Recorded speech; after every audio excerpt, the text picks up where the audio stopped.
നന്മയെന്നാൽ എല്ലാം എൻ്റെ സൗകര്യത്തിനായിരിക്കും എന്നല്ല. അസൗകര്യങ്ങളിലും ഒളിഞ്ഞിരിക്കുന്ന നന്മ ആസ്വദിക്കുന്നവരാണ് ദൈവഭക്തർ. ചിന്തിക്കാം.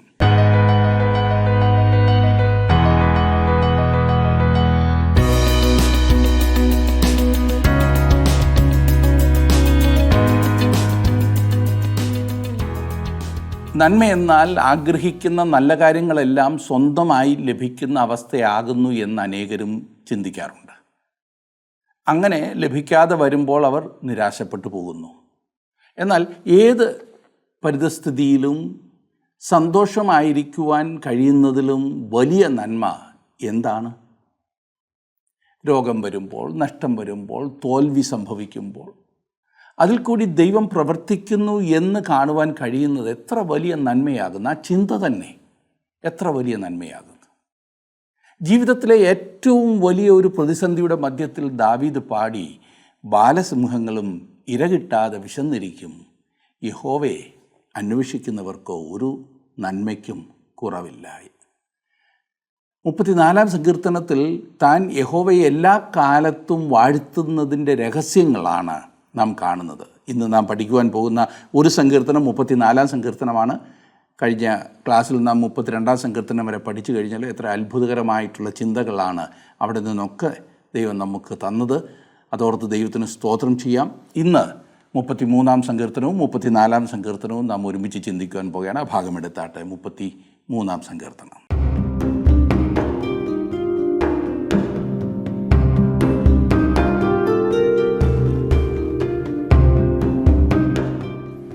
ഇന്ന് നാം 33-ാം സങ്കീർത്തനമാണ് പഠിക്കുവാൻ പോകുന്നത്. 32-ാം സങ്കീർത്തനത്തിൽ ദാവീദ് താൻ ദൈവത്തോട് തൻ്റെ കുറ്റമേറ്റു പറഞ്ഞതിന് ശേഷം തനിക്ക് ലഭിച്ചതായിട്ടുള്ള വലിയ പാപക്ഷമയെക്കുറിച്ച് വിവരിക്കുന്ന നാം കണ്ടു. വീണ്ടെടുക്കപ്പെട്ടവരുടെ സ്തുതിഗാനമാണ് ഈ 33-ാം സങ്കീർത്തനത്തിലെ വിഷയം. സൃഷ്ടാവായും നടത്തിപ്പുകാരനായും ദൈവം ആരാധിക്കപ്പെടുന്നു. അവൻ്റെ ഉന്നതവും അതുല്യവുമായ കൃപ നിമിത്തം ദൈവത്തെ സ്തുതിക്കുന്നു. ആദ്യമായി ഈ സങ്കീർത്തനത്തിൽ സംഗീത ഉപകരണങ്ങളെക്കുറിച്ച് വ്യക്തമായി പറഞ്ഞിരിക്കുന്നതായി കാണാം. ഈ സങ്കീർത്തനത്തിൻ്റെ എഴുത്തുകാരനെക്കുറിച്ച് ഇവിടെ യാതൊന്നും പറഞ്ഞിട്ടില്ല. അതിനാൽ ഇത് അജ്ഞാത നാമ സങ്കീർത്തനങ്ങളുടെ കൂട്ടത്തിൽ ഒന്നായി പറഞ്ഞിരിക്കുന്നു. 33-ാം സങ്കീർത്തനത്തിൻ്റെ 1-ാം വാക്യം ഞാനൊന്ന് വായിക്കാം. നീതിമാന്മാരെ യഹോവയിൽ ഘോഷിച്ചുല്ലസിപ്പിൻ, സ്തുതിക്കുന്നത് നേരുള്ളവർക്ക് ഉചിതമല്ലോ. ദൈവ സാന്നിധ്യത്തിൽ നാം സന്തോഷിക്കേണ്ടത് ആവശ്യമാണ്. ഇത് സ്തുതിയുടെ ഒരു മനോഹരമായ സങ്കീർത്തനമാണ്. ദാവീദിൻ്റെ വാക്കുകൾ പോലെ തന്നെയാണ് ഇവിടെയും ധ്വനിക്കുന്നത്. ഒരുപക്ഷേ ദാവീദ് തന്നെ ആയിരിക്കാം ഈ സങ്കീർത്തനവും എഴുതിയത്. 2-ാം വാക്യത്തിൽ നാം കാണുന്നത്, കിന്നരം കൊണ്ട് യഹോവയ്ക്ക് സ്തോത്രം ചെയ്യുവിൻ, 10 കമ്പിയുള്ള വീണ കൊണ്ട് അവന് സ്തുതി പാടുവിൻ. സിത്താർ പോലെയുള്ള കമ്പികളോട് കൂടിയ ഒരു ഉപകരണമാണ് കിന്നരം. 3-ാം വാക്യത്തിൽ കാണുന്നത്, അവന് പുതിയ പാട്ട് പാടുവിൻ, ഘോഷസ്വരത്തോട് നന്നായി വാദ്യം വായിപ്പീൻ. നാം കർത്താവിന് പുതിയ പാട്ട് പാടേണ്ടത് ആവശ്യമാണ്. എന്താണ് ആ പുതിയ പാട്ട്? ഭാവിയിൽ പാടുവാനിരിക്കുന്ന ഒരു പുതിയ പാട്ടിനെക്കുറിച്ച് പല സങ്കീർത്തനങ്ങളിലും പറഞ്ഞിട്ടുണ്ട്. ആ പുതിയ പാട്ട് പാടുവാനുള്ള സമയം വരുമ്പോൾ പുതിയ പാട്ടുകാരും ഉണ്ടായിരിക്കുമെന്നത്ര എൻ്റെ വിശ്വാസം. ഒരു പുതിയ ശരീരത്തോടു കൂടിയവർ സ്വർഗത്തിൽ എനിക്കും പാടുവാൻ കഴിയുമെന്നത്ര എൻ്റെ പ്രത്യാശ. വെളിപ്പാട് പുസ്തകം 5-ാം അധ്യായത്തിൻ്റെ 9-ഉം 10-ഉം വാക്യങ്ങളിൽ നാം വായിക്കുന്നത്, പുസ്തകം വാങ്ങുവാനും അതിൻ്റെ മുദ്ര പൊട്ടിപ്പാനും നീ യോഗ്യൻ, നീ അറുക്കപ്പെട്ടു, നിൻ്റെ രക്തം കൊണ്ട് സർവ്വഗോത്രങ്ങളിലും ഭാഷയിലും വംശത്തിലും ജാതിയിലും നിന്നുള്ളവരെ ദൈവത്തിനായി വിലയ്ക്ക് വാങ്ങി. ഞങ്ങളുടെ ദൈവത്തിന് അവരെ രാജ്യവും പുരോഹിതന്മാരും ആക്കി വെച്ചു. അവർ ഭൂമിയിൽ വാഴുന്നു എന്നൊരു പുതിയ പാട്ട് അവർ പാടുന്നു. ദൈവം സൃഷ്ടാവാകൊണ്ട് അവന് ഒരു പുതിയ പാട്ട് പാടുവാനാണ് സങ്കീർത്തനക്കാരൻ പറയുന്നത്. എന്നാൽ സ്വർഗത്തിൽ പാടുന്ന പുതിയ പാട്ട് യേശുക്രിസ്തു നമ്മുടെ വീണ്ടെടുപ്പുകാരനായിരിക്കുന്നത് കൊണ്ടുള്ള പാട്ടായിരിക്കും. വെളിപ്പാട് പുസ്തകം 14-ാം അധ്യായത്തിൻ്റെ 3-ാം വാക്യത്തിൽ നാം വായിക്കുന്നു, 4 ജീവികൾക്കും മൂപ്പന്മാർക്കും മുമ്പാകെ ഒരു പുതിയ പാട്ട് പാടിയെന്ന്. ഭൂമിയിൽ നിന്ന് വിലയ്ക്ക് വാങ്ങിയിരുന്ന 144,000 പേർക്കല്ലാതെ ആർക്കും ആ പാട്ട് പഠിപ്പാൻ കഴിഞ്ഞില്ല. ഭാവിയിൽ ഒരു പുതിയ പാട്ട് പാടുന്നതത്രേ. പിന്നെ പറയുന്നത് നന്നായി വാദ്യം വായിക്കണമെന്ന്.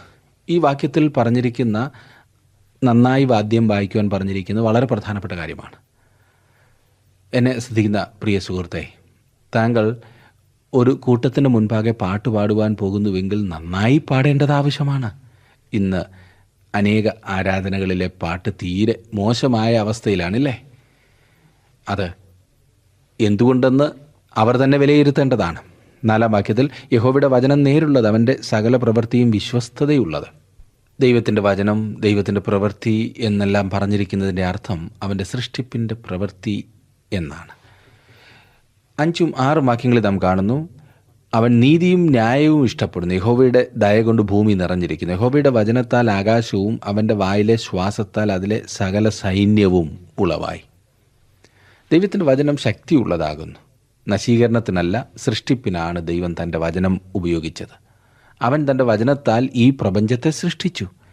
വെളിച്ചമുണ്ടാകട്ടെ എന്നവൻ പറഞ്ഞു, വെളിച്ചമുണ്ടായി. വെളിച്ചത്തിൽ ശക്തിയുണ്ട്. വൈദ്യുത ശക്തിയും ഇലക്ട്രോണിക് ശക്തിയും വെളിച്ചത്തിലുണ്ട്. ദൈവം അരുളി ചെയ്തപ്പോഴാണ് അവയെല്ലാം ഉണ്ടായി വന്നത് എന്ന് താങ്കൾ വിശ്വസിക്കുന്നുവോ? സൃഷ്ടിക്കപ്പെട്ട എല്ലാറ്റിനെയും ദൈവം തൻ്റെ വചനത്താലാണ് സൃഷ്ടിച്ചത്. സസ്യങ്ങൾ, ജന്തുക്കൾ, മനുഷ്യൻ, എല്ലാം ദൈവം തൻ്റെ വചനത്താലാണ് സൃഷ്ടിച്ചത്. ദൈവത്തിൻ്റെ വചനത്തിന് എന്തുമാത്രം ശക്തിയുണ്ട്. എങ്ങനെയാണ് ദൈവം അത് ചെയ്തത് എന്നെനിക്കറിയില്ല. എന്നാൽ ദൈവം അപ്രകാരം ചെയ്തു എന്ന് ഞാൻ അറിയുന്നു, അത് വിശ്വസിക്കുന്നു. അതാണ് പ്രാധാന്യമർഹിക്കുന്ന കാര്യം. ഇനി നാം 10-ാം വാക്യത്തിലേക്ക് വരുമ്പോൾ, യഹോവ ജാതികളുടെ ആലോചനയെ വ്യർത്ഥമാക്കുന്നു, വംശങ്ങളുടെ നിരൂപണങ്ങളെ നിഷ്ഫലമാക്കുന്നു. യഹോവ ജാതികളുടെ ആലോചനയെ വ്യർത്ഥമാക്കുന്നു എന്ന് പറയുന്നു. കഴിഞ്ഞ കാലങ്ങളിൽ ഉണ്ടായിട്ടുള്ള എല്ലാ ആലോചനകളും കൂട്ടുകെട്ടുകളും വ്യർത്ഥമായി തീർന്നിരിക്കുകയാണ്. 11-12 വാക്യങ്ങളിൽ നാം കാണുന്നത്, യഹോവയുടെ ആലോചന ശാശ്വതമായും അവൻ്റെ ഹൃദയവിചാരങ്ങൾ തലമുറ തലമുറയായും നിൽക്കുന്നു. യഹോവ ദൈവമായിരിക്കുന്ന ജാതിയും അവൻ തനിക്കായി അവകാശമായി തിരഞ്ഞെടുത്ത ജനവും ഭാഗ്യമുള്ളത്. എന്നാൽ യഹോവയുടെ ആലോചന ശാശ്വതമായിരിക്കുമെന്ന് പറയുന്നില്ലേ? അവൻ്റെ ഹൃദയവിചാരങ്ങൾ തലമുറ തലമുറയായി നിൽക്കുന്നു. യഹോവ ദൈവമായിരിക്കുന്ന ജാതിയും ജനതയും ഭാഗ്യമുള്ളതാകുന്നു കേട്ടോ. 13 മുതലുള്ള വാക്യങ്ങളിൽ നാം വായിക്കുമ്പോൾ, ദൈവം നമ്മെ കാണുന്നു. നമ്മുടെ ഭരണാധിപന്മാരെ ദൈവം കാണുന്നു. അവൻ എന്നെയും നിങ്ങളെയും കാണുന്നു. അവൻ്റെ ദൃഷ്ടിയിൽ നിന്ന് മറഞ്ഞിരിക്കുവാൻ ആർക്കും കഴിയുകയില്ല. പിന്നെ 16 മുതലുള്ള വാക്യങ്ങളിൽ കാണുമ്പോൾ, ഏറ്റവും വലിയ സൈന്യത്തോടുകൂടെ ദൈവമുണ്ട് എന്ന് നെപ്പോളിയൻ പറഞ്ഞു. എന്നാൽ അത് തെറ്റാകുന്നു. കാരണം വാട്ടർലൂ യുദ്ധത്തിൽ നെപ്പോളിയനോടുകൂടെ ഏറ്റവും വലിയ സൈന്യമുണ്ടായിരുന്നു. എന്നിട്ടും അവൻ തോൽക്കുകയാണ് ചെയ്തത്. ഏറ്റവും വലിയ സൈന്യം അല്ല. പിന്നെയോ ദൈവം തൻ്റെ മക്കളോടുകൂടെ ഉണ്ടായിരിക്കും എന്നാണ് ഈ ഭാഗം നമ്മെ പഠിപ്പിക്കുന്നത്. 18-ാം വാക്യത്തിൽ നാം കാണുന്നത്, യഹോവയുടെ ദൃഷ്ടി തൻ്റെ ഭക്തന്മാരോട് മേലും തൻ്റെ ദയക്കായി പ്രത്യാശിക്കുന്നവരുടെ മേലും ഇരിക്കുന്നു. എത്ര മനോഹരമായ കാര്യമാണല്ലേ? യഹോവയുടെ ദൃഷ്ടി തൻ്റെ ഭക്തന്മാരുടെ മേലിരിക്കുന്നു. ഇത് നമ്മെ ആശ്വസിപ്പിക്കുന്ന വസ്തുതയത്രേ. ലോകം ഇളകി മറിഞ്ഞു വന്നാലും യഹോവ നമ്മോട് കൂടെയുണ്ട് എന്നുള്ള ഉറപ്പ്, അതാണ് ആശ്വാസത്തിന് ഉതകുന്നത്. 19-ാം വാക്യം, അവരുടെ പ്രാണനെ മരണത്തിൽ നിന്ന് വിടുവിപ്പാനും ക്ഷാമത്തിൽ അവരെ ജീവനോടെ രക്ഷിപ്പാനും തന്നെ. എന്തിനാണ് ദൈവത്തിൻ്റെ ദൃഷ്ടി തൻ്റെ ഭക്തന്മാരുടെ മേലിരിക്കുന്നത്? എന്താണ് ദൈവത്തിൻ്റെ ഉദ്ദേശം എന്നിവിടെ പറഞ്ഞിരിക്കുന്നു? അതെ, അവരുടെ പ്രാണനെ മരണത്തിൽ നിന്ന് വിടുവിക്കുക എന്നതാണ് ഒന്നാമത്തെ കാര്യം. 2, ക്ഷാമത്തിൽ അവരെ ജീവനോടെ രക്ഷിക്കുക. ദൈവം നമ്മെ കാണുന്നു. നമ്മുടെ കഷ്ടതകളും പ്രയാസങ്ങളും നമ്മുടെ ആവശ്യങ്ങളും എല്ലാം നല്ലവണ്ണം അവൻ അറിയുന്നു. അവൻ നമ്മെ സഹായിപ്പാൻ തക്കവണ്ണം മതിയായവനാണ്. അവൻ നമ്മെ ആപത്ത് അനർത്ഥങ്ങളിൽ നിന്നെല്ലാം കാത്തു സൂക്ഷിക്കുന്ന ദൈവമത്രേ. 20 മുതലുള്ള വാക്യങ്ങളിൽ നാം കാണുമ്പോൾ, നമ്മുടെ ഉള്ളം യഹോവയ്ക്കായി കാത്തിരിക്കുന്നു. അവൻ നമ്മുടെ സഹായവും പരിചയമാകുന്നു. അവൻ്റെ വിശുദ്ധ നാമത്തിൽ നാം ആശ്രയിക്കിയാൽ നമ്മുടെ ഹൃദയം അവനിൽ സന്തോഷിക്കും. യഹോവേ, ഞങ്ങൾ നിങ്ങൾ പ്രത്യാശ വെക്കുന്നത് പോലെ നിൻ്റെ ദയ ഞങ്ങളുടെ മേൽ ഉണ്ടാകുമാറാകട്ടെ. നാം ദൈവത്തിൻ്റെ നാമത്തിൽ ആശ്രയം വെക്കുമ്പോൾ നമ്മുടെ ഹൃദയം സന്തോഷിക്കും. ഈ സങ്കീർത്തനങ്ങൾ മനസ്സിരുത്തി ധ്യാനിക്കുവാൻ നാം സമയമെടുക്കുമ്പോൾ തീർച്ചയായും കൂടുതൽ അനുഗ്രഹമാകും, കൂടുതൽ അർത്ഥവത്തായി നമുക്ക് അനുഭവപ്പെടും. ഇനി നമുക്ക് 34-ാം സങ്കീർത്തനത്തിലേക്ക് വരാം. വളരെ സുപരിചിതമായ ഒരു സങ്കീർത്തനം, വിടുതലിന് വേണ്ടിയുള്ള ഒരു സ്തുതിഗാനമാണിത്. ഇതിൻ്റെ തലക്കെട്ടിൽ ഇപ്രകാരം ഒരു വിശദീകരണം നൽകിയിരിക്കുന്നത് ശ്രദ്ധിച്ചോ. ദാവീദ് അബീമേലെക്കിന് മുമ്പിൽ വെച്ച് ബുദ്ധിഭ്രമം നടിക്കുകയും അവിടെ നിന്ന് അവനെ ആട്ടിക്കളയുകയും ചെയ്തിട്ട് അവൻ പോകുമ്പോൾ പാടിയ സങ്കീർത്തനം. ദാവീദിൻ്റെ ജീവിതകാലത്ത് രേഖപ്പെടുത്തിയിട്ടുള്ള ഒരു സംഭവമാണ് ഈ സങ്കീർത്തനത്തിൻ്റെ പശ്ചാത്തലം. ശൗൽ രാജാവ് ദാവീദിനെ കൊന്നുകളയുവാനുള്ള ആ ഉദ്ദേശത്തിലായിരുന്നു. ദാവീദ് തൻ്റെ ജീവരക്ഷയ്ക്കായി ഓടി ഓടി ഓടി പല സ്ഥലങ്ങളിൽ ഒളിച്ചു. ഗുഹകളിലും അവൻ പാറപ്രദേശങ്ങളിലും കാട്ടിലും മേട്ടിലുമൊക്കെ പാർത്തു. ചാവുകടലിനടുത്തുള്ള നിർജ്ജനമായ സ്ഥലത്തായിരുന്നു അവൻ ഈ പറയുന്ന സമയത്ത് ഒളിച്ചിരുന്നത്.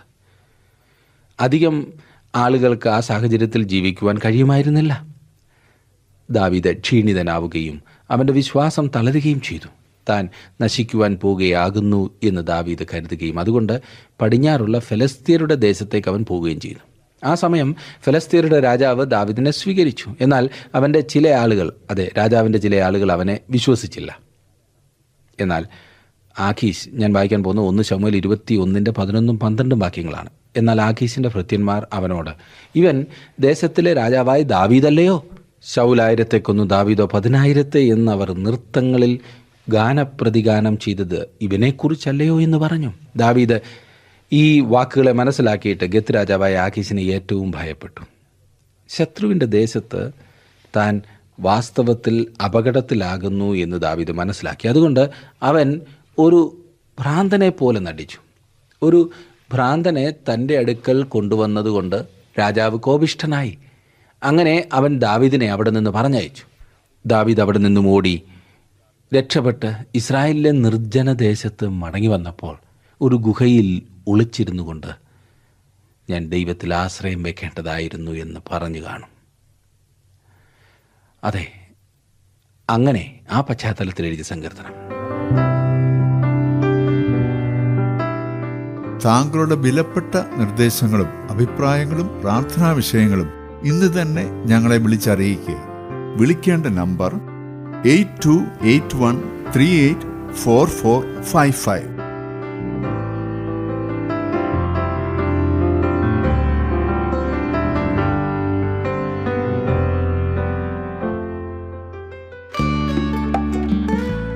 ഇന്നത്തെ പ്രോഗ്രാം താങ്കൾക്ക് ഇഷ്ടപ്പെട്ടുവോ? എങ്കിൽ ഉടൻ തന്നെ ഞങ്ങൾക്കൊരു മിസ് കോൾ തരിക. അടുത്ത വിജയി ഒരുപക്ഷെ താങ്കളായിരിക്കാം.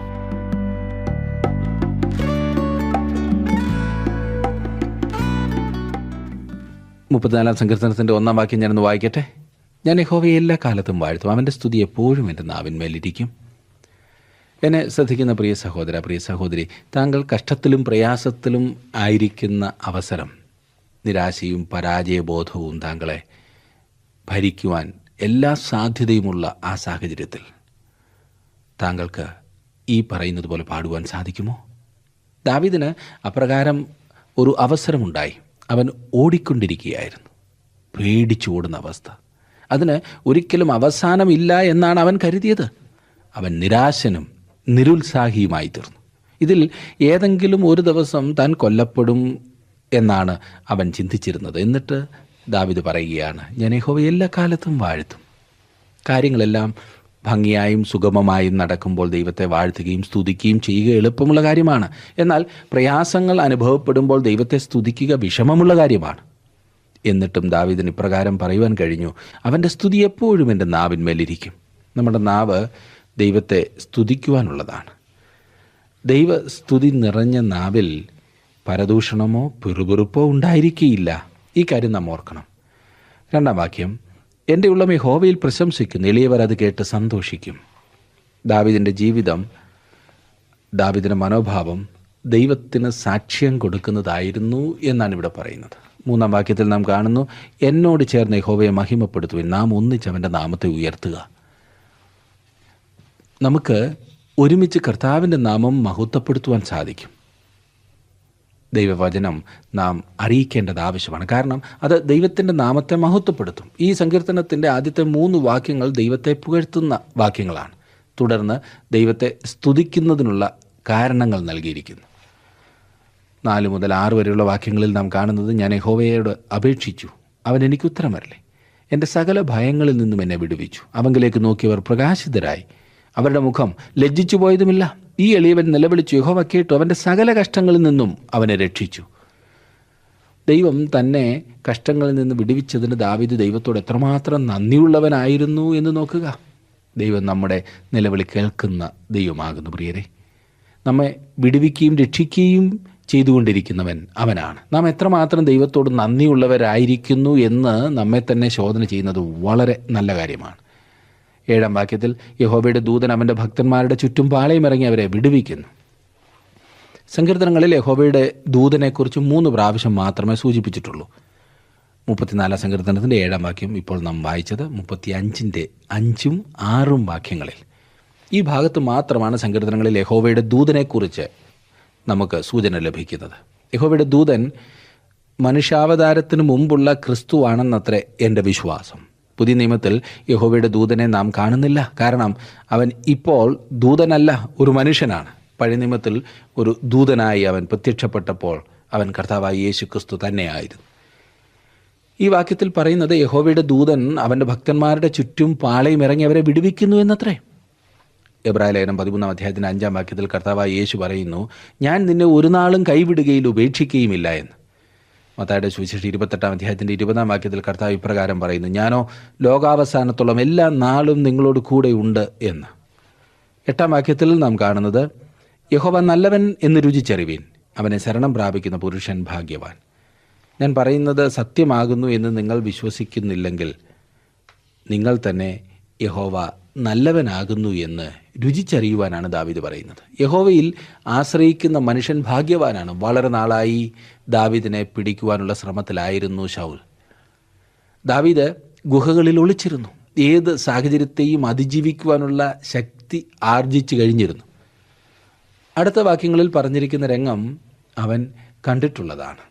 9ഉം 10ഉം വാക്യങ്ങൾ, യഹോവയുടെ വിശുദ്ധന്മാരെ അവനെ ഭയപ്പെടുവിൻ, അവൻ്റെ ഭക്തന്മാർക്ക് ഒന്നിനും മുട്ടില്ലല്ലോ. ബാലസിംഹങ്ങളും ഇരകിട്ടാതെ വിശന്നിരിക്കും, യഹോവയെ അന്വേഷിക്കുന്നവർക്ക് ഒരു നന്മയ്ക്കും കുറവില്ല. സിംഹക്കുട്ടികൾ ആഹാരത്തിനായി വിശന്ന് കരയുന്നത് ദാവീദ് കണ്ടിട്ടുണ്ട്. യഹോവയെ അന്വേഷിക്കുന്നവർക്ക് ഒരു നന്മയ്ക്കും കുറവില്ല എന്ന കാര്യവും അവൻ കണ്ടിട്ടുണ്ട്. ഒരു സിംഹിക്ക് തൻ്റെ കുട്ടികളെ സംരക്ഷിക്കാമെങ്കിൽ ദൈവത്തിന് എന്നെയും നിങ്ങളെയും പരിപാലിക്കുവാൻ കഴിയും. അതെ, അനുഭവത്തിൽ നിന്ന് ദാവീദ് അത് പഠിച്ചിരുന്നു. നഹൂം തൻ്റെ പ്രവചനം എഴുതുമ്പോൾ 2-ാം അധ്യായത്തിൻ്റെ 11ഉം 12ഉം വാക്യങ്ങളിൽ ഇപ്രകാരം വായിക്കുന്നു, ആരും ഭയപ്പെടുത്താതെ സിംഹവും സിംഹിയും ബാലസിംഹവും സഞ്ചരിച്ചു പോകുന്ന സിംഹഗുഹയും ബാലസിംഹങ്ങളുടെ മേച്ചൽപ്പുറവും എവിടെ? സിംഹം തൻ്റെ കുട്ടികൾക്ക് മതിയാകുവോളം കടിച്ചു കീറി വെക്കുകയും സിംഹികൾക്കു വേണ്ടി ഞെക്കിക്കൊല്ലുകയും ഇര കൊണ്ട് തൻ്റെ ഗഹ്വരങ്ങളെയും കടിച്ചു കീറിയതിനെ കൊണ്ട് തൻ്റെ ഗുഹകളെയും നിറയ്ക്കുകയും ചെയ്തു. എല്ലായ്പ്പോഴും സിംഹത്തിന് തൻ്റെ കുട്ടികളെക്കുറിച്ച് കരുതലുണ്ട് എന്നാണ് ഈ ഭാഗം വ്യക്തമാക്കുന്നത്. അവ വിശന്നിരിക്കുവാൻ ഇടവരുത്തുകയില്ല. എന്നാൽ അവയ്ക്ക് വിശന്നിരിക്കേണ്ടി വന്നാലും യഹോവയെ അന്വേഷിക്കുന്നവർക്ക് യാതൊരു നന്മയ്ക്കും കുറവില്ല എന്നത്രേ ദാവീദ് തൻ്റെ അനുഭവത്തിൽ കൂടി പറയുന്നത്. ദാവീദിൻ്റെ ഈ പ്രസ്താവനയെ നാം ചോദ്യം ചെയ്തെന്ന് വന്നേക്കാം. കാരണം അനേകം നല്ല കാര്യങ്ങൾ നമുക്ക് കുറവായി നാം കാണാറുണ്ടില്ലേ? നല്ല വീടിനു വേണ്ടി കരഞ്ഞു പ്രാർത്ഥിക്കുന്നവർ, ഒന്ന് കയറിക്കിടക്കുവാൻ ഒരു മുറിക്കു വേണ്ടി കാത്തിരിക്കുന്നവർ, ഒരു കുഞ്ഞുണ്ടായി കാണുവാൻ നേർച്ച കാഴ്ചകൾ കഴിക്കുന്നവർ, രോഗം ഭേദമാകുവാൻ താല്പര്യത്തോടെ ഇരിക്കുന്നവർ, അങ്ങനെ 100 കൂട്ടം കാര്യങ്ങൾ. ഇതൊന്നും ലഭിക്കാതിരിക്കുമ്പോൾ ഈ വാക്യം എങ്ങനെ വിശ്വസിക്കാനാവും എന്ന് വാദിക്കുന്ന അനേകരുണ്ട്. ഇതിൻ്റെ വെളിച്ചത്തിൽ ഒരു കാര്യം ഇവിടെ ഓർപ്പിക്കുവാൻ ഞാൻ ആഗ്രഹിക്കുന്നത് എന്തെന്നാൽ, നമുക്ക് നല്ലതെന്ന് തോന്നുന്നതും ആവശ്യമെന്ന് തോന്നുന്നതുമെല്ലാം ദൈവം നൽകിത്തരും എന്നൊരു വാഗ്ദത്തം അല്ല ഇത്. മറിച്ച് ഇത് ദൈവത്തിൻ്റെ നന്മയെ ഓർത്ത് ദാവീദ് സ്തോത്രം ചെയ്യുന്നതാണ്. തങ്ങളുടെ ആവശ്യത്തിൻ്റെ മുഖത്ത് ദൈവത്തെ നോക്കി വിളിച്ചപേക്ഷിക്കുന്നവർക്കെല്ലാം ദൈവം മറുപടി നൽകും. ചിലപ്പോൾ അപ്രതീക്ഷിതമായ വിധത്തിൽ. നമ്മുടെ ആവശ്യം ദൈവം അറിയുന്നു എന്ന് മാത്രമല്ല, നമ്മുടെ ഏറ്റവും വലിയ ആവശ്യം ആത്മീകമാകുന്നു താനും എന്ന് നാം ഓർക്കണം. പല ദൈവമക്കളും അസഹനീയമായ ദാരിദ്ര്യത്തിലും ബുദ്ധിമുട്ടിലും കൂടി കടന്നു പോകുമ്പോൾ പോലും ദൈവത്തിനായി ജീവിക്കുവാൻ ആവശ്യമായ ആത്മീക പുഷ്ടി ഉള്ളവരായി കാണപ്പെടാറുണ്ട്. ദാവീദ് പറയുന്നത്, താങ്കൾക്ക് ദൈവം ഉണ്ടായിരിക്കുക, എന്നാൽ താങ്കൾക്ക് വാസ്തവത്തിൽ ആവശ്യമുള്ളതെല്ലാം ഉണ്ടായിരിക്കുക എന്നത്രേ. ദൈവം മതി. ഏറ്റവും നല്ലവനെ നാം ആരാധിക്കുമ്പോൾ ഏറ്റവും നല്ല അനുഗ്രഹങ്ങൾ നമുക്ക് ലഭിക്കും. നാം നല്ലതെന്ന് ചിന്തിക്കുന്നതായിരിക്കില്ല എന്ന് മാത്രം. നാം ചിന്തിക്കുന്നതായിരിക്കില്ല നമുക്കെപ്പോഴും നല്ലത്. ഒരു ദൈവപൈതലിന് നന്മയായുള്ളത് മാത്രമേ ദൈവം നൽകിത്തരികയുള്ളൂ. ഇനിയും നാം ഈ ഭാഗം പഠിക്കുമ്പോൾ 13-ാം വാക്യത്തിലേക്ക് വരാം. അവിടെ നാം കാണുന്നത്, ദോഷം ചെയ്യാതെ നിന്റെ നാവിനെയും വ്യാജം പറയാതെ നിന്റെ അധരത്തെയും കാത്തുകൊള്ളുക. ഞാനും നിങ്ങളും പഠിക്കേണ്ട ഒരു വലിയ പാഠമാണിത്. 39 സങ്കീർത്തനത്തിൻ്റെ 1 വാക്യത്തിൽ ഇപ്രകാരം പറഞ്ഞിട്ടുണ്ട്: നാവ് കൊണ്ട് പാപം ചെയ്യാതിരിപ്പാൻ ഞാൻ എൻ്റെ വഴികളെ സൂക്ഷിക്കുമെന്നും ദുഷ്ടൻ എൻ്റെ മുമ്പിൽ ഇരിക്കുമ്പോൾ എൻ്റെ വായ് കടിഞ്ഞാനിട്ട് കാക്കുമെന്നും ഞാൻ പറഞ്ഞു. നോക്കണേ, നാം എല്ലാവരും പലതിലും തെറ്റിപ്പോകുന്നു. ഒരുത്തൻ വാക്കിൽ തെറ്റാതിരുന്നാൽ അവൻ ശരീരത്തെ മുഴുവനും കടിഞ്ഞാണിട്ട് നടത്തുവാൻ ശക്തനായി സൽഗുണപൂർത്തിയുള്ള പുരുഷൻ ആകുന്നു എന്ന് യാക്കോബ് പറയുന്നു. 14-15 വാക്യങ്ങൾ നോക്കിക്കാട്ടെ. ദോഷം വിട്ടകന്ന് ഗുണം ചെയ്യുക, സമാധാനം അന്വേഷിച്ച് പിന്തുടരുക. ദൈവം പ്രാർത്ഥന കേൾക്കുകയും ഉത്തരം നൽകുകയും ചെയ്യുന്നു. 15 വാക്യത്തിൽ നാം വായിക്കുന്നത്, യഹോവയുടെ കണ്ണ് നീതിമാന്മാരുടെ മേലും അവൻ്റെ ചെവി അവരുടെ നിലവിളിക്കും തുറന്നിരിക്കുന്നു. നാം പ്രതീക്ഷിക്കാത്ത വിധത്തിൽ നമ്മെ നടത്തുന്ന ദൈവം. ഒരുപക്ഷെ നാം ചിന്തിക്കുന്ന ഉത്തരമാകെയില്ല പലപ്പോഴും നമുക്ക് ലഭിക്കുന്നത് എന്ന് മാത്രം. ചിലപ്പോൾ ദൈവം ഇല്ല എന്നും കാത്തിരിക്കുക എന്നുമുള്ള ഉത്തരമായിരിക്കും നൽകുന്നത്. എല്ലായ്പ്പോഴും നമ്മുടെ ആവശ്യങ്ങൾ നാം പ്രതീക്ഷിക്കുന്ന വിധത്തിൽ ഉള്ള ഉത്തരം നൽകിയവൻ തന്നെന്ന് വരില്ല. അപ്പോൾ ദൈവം നമ്മുടെ പ്രാർത്ഥന കേട്ടില്ല എന്നാണ് നാം ചിന്തിക്കുന്നത്. എന്നാൽ എല്ലായ്പ്പോഴും ദൈവം തൻ്റെ മക്കളുടെ പ്രാർത്ഥന കേൾക്കുകയും ഉത്തരം നൽകുകയും ചെയ്യുന്നു. 16 വാക്യത്തിൽ നാം കാണുന്നു, ദുഷ്പ്രവൃത്തിക്കാരുടെ ഓർമ്മയെ ഭൂമിയിൽ നിന്ന് ഛേദിച്ച് കളയേണ്ടതിന് യഹോവയുടെ മുഖം അവർക്ക് പ്രതികൂലമായിരിക്കുന്നു. എന്നാൽ ദുഷ്പ്രവൃത്തിക്കാരുടെ പ്രാർത്ഥന അവൻ കേൾക്കുന്നില്ല എന്നാണ് ഇവിടുത്തെ അർത്ഥം. അത് കൊള്ളാം. അപ്പോൾ ദൈവം എല്ലാവരുടെയും പ്രാർത്ഥന കേൾക്കുന്നില്ല ഇല്ലേ? പലരും ദുഷ്ടതയുടെ അങ്ങേയറ്റം ചെയ്തിട്ടും ആവശ്യത്തിൻ്റെ മുഖത്ത് ഓടിപ്പോയി പ്രാർത്ഥിക്കുന്നു. കയ്യിൽ അന്യായം മാത്രമേ ഉള്ളൂ. കള്ളക്കച്ചവടം, വീട്ടിൽ വഴക്ക്, ദുർനടപ്പ്. ഒരു ദിവസം വീട്ടിൽ വന്നപ്പോഴല്ലേ കാണുന്നത് തൻ്റെ കൊച്ചു കുഞ്ഞ് വളരെയേറെ രോഗിയായിരിക്കുന്നു. ഉടനെ അയാൾ ആ കിടക്കയുടെ അരികിൽ മുട്ടുകുത്തി പ്രാർത്ഥിക്കുന്നു. ആർക്കു വേണ്ടിയും പ്രാർത്ഥിക്കുന്ന കുറേ പേരുടെ അഡ്രസ്സോ ഫോണോ ഒക്കെ തപ്പിയെടുത്ത് അവരെ വിളിച്ചും പ്രാർത്ഥനയ്ക്ക് വേണ്ടിയിട്ട് അപേക്ഷിക്കുന്നു. എൻ്റെ ചോദ്യം, ദൈവത്തെ അംഗീകരിക്കാത്ത ഈ പറഞ്ഞ വ്യക്തിക്ക് ദൈവത്തോട് അപേക്ഷിക്കുവാൻ എന്താണ് അവകാശമുള്ളത്? ഒരു സഹതാപം മാത്രമാണോ? അങ്ങനെയുള്ള മനുഷ്യന് ദൈവസന്നിധിയിൽ കടന്നു ചെന്ന് രക്ഷയല്ലാതെ മറ്റൊന്നും ചോദിക്കുവാൻ അവകാശമില്ല എന്നതാണ് വാസ്തവം. അതെ, നാം ചെയ്യേണ്ടത് ഇത് മാത്രം. താങ്കൾ ഒരു പാപിയാകുന്നു എന്ന് സമ്മതിച്ചേറ്റു പറയുക. ക്രിസ്തുവിനെ താങ്കളുടെ രക്ഷകനായി വിശ്വസിക്കുക. അവിടുന്ന് താങ്കളുടെ പാപം ക്ഷമിച്ചു തരും. കർത്താവായ യേശു ക്രിസ്തുവിൽ വിശ്വസിക്കുക, എന്നാൽ നീ രക്ഷിക്കപ്പെടുമെന്ന് അപ്പോസ്തലപ്രവൃത്തികളുടെ പുസ്തകത്തിൽ നാം വായിക്കും. ഞാൻ എൻ്റെ ഹൃദയത്തിൽ അകൃത്യം കരുതിയിരുന്നുവെങ്കിൽ കർത്താവ് കേൾക്കയില്ലായിരുന്നു എന്ന് 66 സങ്കീർത്തനത്തിൻ്റെ 18 വാക്യത്തിൽ പറഞ്ഞിരിക്കുന്നു. യഹോവ ദുഷ്ടന്മാരോട് അകന്നിരിക്കുന്നു, നീതിമാന്മാരുടെ പ്രാർത്ഥന അവൻ കേൾക്കുന്നു എന്ന് സദൃശവാക്യം 15:29 നാം വായിക്കുന്നു. ഇവിടെ പറഞ്ഞിരിക്കുന്ന ഈ ദുഷ്പ്രവൃത്തിക്കാരുടെ ഓർമ്മയെ ഭൂമിയിൽ നിന്ന് ഛേദിച്ച് കളയേണ്ടതിന് യഹോവയുടെ മുഖം അവർക്ക് പ്രതികൂലമായിരിക്കുന്നു എന്നുള്ളത് എത്ര വ്യക്തമാണ്. 17-18 വാക്യങ്ങൾ നോക്കിക്കാട്ടെ. നീതിമാന്മാർ നിലവിളിച്ചു, യഹോവ കേട്ടു, സകല കഷ്ടങ്ങളിൽ നിന്നും അവരെ വിടുവിച്ചു. ഹൃദയം നുറുങ്ങിയവർക്ക് യഹോവ സമീപസ്ഥൻ, മനസ്സ് തകർന്നവരെ അവൻ രക്ഷിക്കുന്നു. നീതിമാന്മാരുടെ നിലവിളി ദൈവം കേട്ടു. അവരുടെ സകല കഷ്ടങ്ങളിൽ നിന്നും അവൻ അവരെ വിടുവിക്കുന്നു. ഒരു വ്യക്തി താഴ്മയോടും വിനയത്തോടും കൂടെ ഒരു പാപി എന്ന നിലയിൽ കർത്താവിൻ്റെ അടുത്ത് കടന്നു വന്ന് അവനിൽ ആശ്രയിപ്പാൻ തയ്യാറാകുമെങ്കിൽ കർത്താവ് അവന് സമീപസ്ഥനായിരിക്കും. ഹൃദയം തുടങ്ങിയവർക്ക് യഹോവ സമീപസ്ഥൻ, മനസ്സ് തകർന്നവരെ അവൻ രക്ഷിക്കുന്നു എന്ന് നാം വായിക്കുന്നു. 19 മുതലുള്ള വാക്യങ്ങളിൽ നാം കാണുന്നത്, നീതിമാൻ്റെ അനർത്ഥങ്ങൾ അസംഖ്യമാകുന്നു, അവ എല്ലാറ്റിൽ നിന്നും യഹോവ അവനെ വിടുവിക്കുന്നു. അവൻ്റെ അസ്ഥികളെ എല്ലാം അവൻ സൂക്ഷിക്കുന്നു, അവയിലൊന്നും ഒടിഞ്ഞു പോകുകയുമില്ല. അനർത്ഥം ദുഷ്ടനെ കൊല്ലുന്നു, നീതിമാനെ പകയ്ക്കുന്നവർ ശിക്ഷ അനുഭവിക്കും. യഹോവ തൻ്റെ ദാസന്മാരുടെ പ്രാണനെ വീണ്ടുകൊള്ളുന്നു, അവനെ ശരണമാക്കുന്നവരാരും ശിക്ഷ അനുഭവിക്കുകയില്ല. ആരും തന്നെ അനർത്ഥങ്ങളിൽ നിന്ന് ഒഴിഞ്ഞിരിക്കുന്നില്ല. എല്ലാവർക്കും കഷ്ടതകളും പ്രയാസങ്ങളുമുണ്ട്. എന്നാൽ നാം ദൈവമക്കളായിരിക്കുമ്പോൾ ദൈവത്തിൽ നിന്നുള്ള വിടുതൽ നമുക്ക് പ്രതീക്ഷിക്കാവുന്നതാണ്. ദൈവത്തിൽ നിന്നുള്ള വിടുതൽ ഒരു ദൈവപൈതലിനെ എപ്പോഴും പ്രതീക്ഷിക്കാവുന്നതാണ്. അതും ദൈവഹിതപ്രകാരം മാത്രമായിരിക്കും എന്ന് മറക്കരുത്. എന്നാൽ അതെപ്പോഴും ആ ദൈവപൈതലിൻ്റെ നന്മയ്ക്കായിരിക്കും എന്ന കാര്യത്തിൽ സംശയമില്ല. അത് ദൈവവാഗ്ദത്വമാണ്.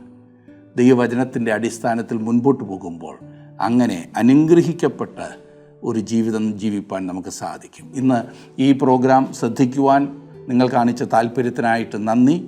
ഇത് നിങ്ങളെ പ്രോത്സാഹിപ്പിച്ചു എന്ന് ഞാൻ വിശ്വസിക്കട്ടെ. തുടർന്നും ഈ പരിപാടികൾ ശ്രദ്ധിക്കുവാൻ നിങ്ങൾ തയ്യാറാകുമല്ലോ. ദൈവം നിങ്ങളെ അനുഗ്രഹിക്കട്ടെ. ദൈവകൃപ നിങ്ങളോടുകൂടെ ഉണ്ടായിരിക്കട്ടെ.